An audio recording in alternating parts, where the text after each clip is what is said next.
আছা? বাহিৰত সকলোৱে হোলী খেলি আছে, মইহে যাব পৰা নাই। তোৰো যে কথা আৰু, নাযাওঁ কিয় খেলিবলে? বছৰৰ মূৰত এবাৰেই আহে, খেলিবলৈ যাওঁ আকৌ। ভাল কথাটো কৈছা। তুমি জানো মোক ফাকুৱা আনি দিছিলা? আইজনীও, কেনেকৈ বাৰু তোক মই ফাকুৱা আনি দিওঁ? হাতত জানো টকা এটা আছে? একোৱেচোন নাই। আইজনীও, তইচোন জানই দেউতাৰে দিন হাজিৰা কৰে, কেনেকৈ ঘৰখন চলে সেয়া জানো তোক আৰু বেলেগকৈ ক'ব লাগিব?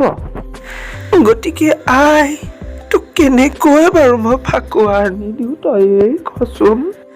মই বুজিছো, তথাপি দিয়া, হ'ব দিয়া। মোৰ মৰমৰ পুতলাজনী, তই বহুত ডাঙৰ হলি কথাবোৰ বুজি পা। আজনীও, তই দুখ নকৰিবি বুজিছ? তই পঢ়ি শুনি এদিন ভাল মানুহ হবি, আৰু মোলৈ তোলৈ ঢেৰ ফাকুৱা আনিবি। আমি দুয়ো খেলিম বুজিছ?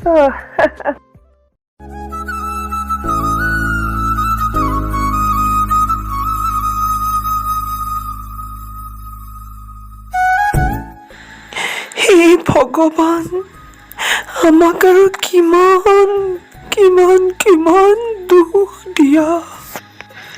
অকণমান চকু মেলি চোৱা, আজি এই পবিত্ৰ হোলীৰ দিনাখন মোক অকণমান হোলীৰ ব্যৱস্থা কৰি দিয়া। হে ভগৱান, তোমাৰ মায়াৰ যাদুৰে অন্তত আজি হোলীৰ দিনটো মোক আনন্দিত কৰি তোলা। ছোৱালীজনী মোৰ পৰম ভক্ত, এইজনীক মই সহায় কৰিবই লাগিব।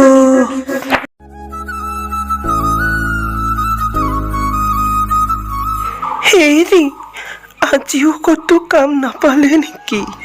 কৃষ্ণ, নাই বুজিছা, এই বুঢ়াক ক'ত কাম দিব কোনেও নিদিয়ে। ভাবিছিলো আজি আপুনি হাজিৰা কৰা কেইটামান টকাৰে ফাকুৱা কিনি আনিম। নাই, আমাৰ ভাগ্যতে নাই। কি কৰিবা, মই উপায়বিহীন হৈ পৰিছো। কেনেবাকৈ ছোৱালীজনীক ফাকুৱা অলপ আনি দিব পাৰিলেই। হে ভগৱান, কেনেবাকে ছোৱালীজনীক অকণমান ফাকুৱা দিয়া। এদিন আহিব, আমাৰো ভাল দিন আহিব।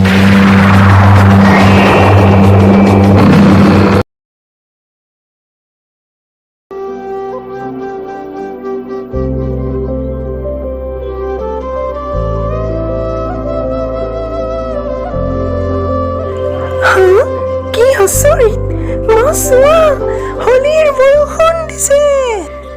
ধন্যবাদ ভগৱান। আমি দেখিছো মাজনী, তুমি খেলি থাকা ফাকুৱাৰ লগত।